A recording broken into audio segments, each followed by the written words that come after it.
नमस्कार दोस्तों, आप सभी का स्वागत है हमारे एंट्रेंस पाठशाला में। तो दोस्तों, आज हम बात करने वाले हैं रसायन विज्ञान से संबंधित ऐसे महत्वपूर्ण सवाल जो कि हर साल एग्जाम में पूछे जाते हैं। तो चलिए आज की वीडियो को स्टार्ट करते हैं। तो दोस्तों, आज का हमारा पहला सवाल है, थर्मोसेटिंग प्लास्टिक का उदाहरण है। तो दोस्तों, थर्मोसेटिंग प्लास्टिक का जो उदाहरण हो जाएगा ऑप्शन बी होगा, बेकेलाइट। बेकेलाइट जो है वो थर्मोसेटिंग प्लास्टिक का उदाहरण होता है। दोस्तों, आप समझे कि थर्मोसेटिंग प्लास्टिक क्या होता है। तो यह ऐसा प्लास्टिक होता है जिसको गर्म करने के बाद निश्चित आकार में बदल जाता है।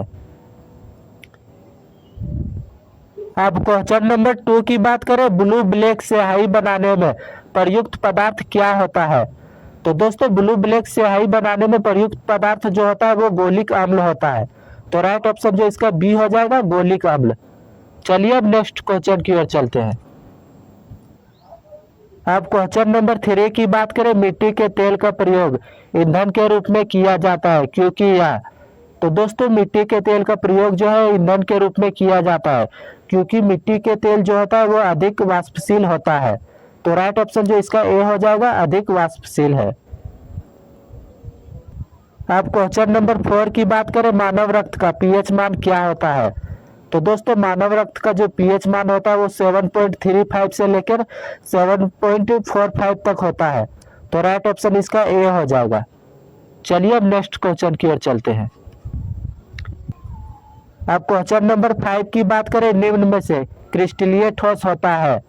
तो दोस्तों, क्रिस्टलीय ठोस जो होता है वो होता है शक्कर। तो राइट ऑप्शन जो इसका डी हो जाएगा, शक्कर। अब क्वेश्चन नंबर 6 की बात करें, ऊष्माशोषी अभिक्रिया में क्या होता है।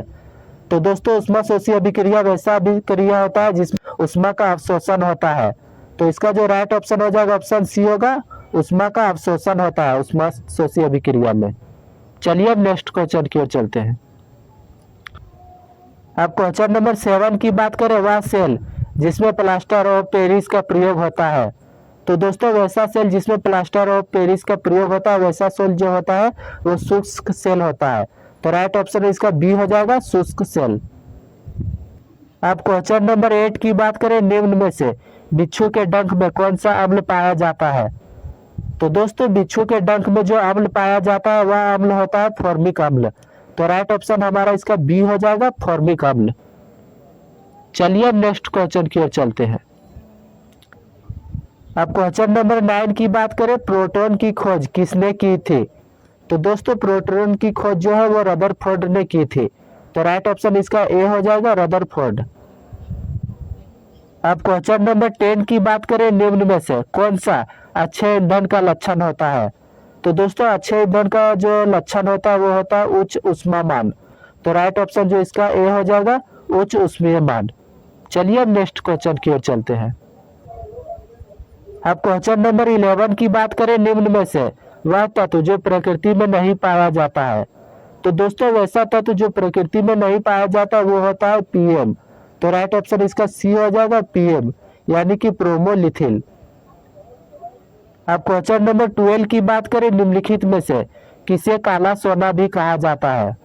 तो दोस्तों, काला सोना जो कहा जाता है वो कोयला को कहा जाता है। तो राइट ऑप्शन इसका सी हो जाएगा, कोयला।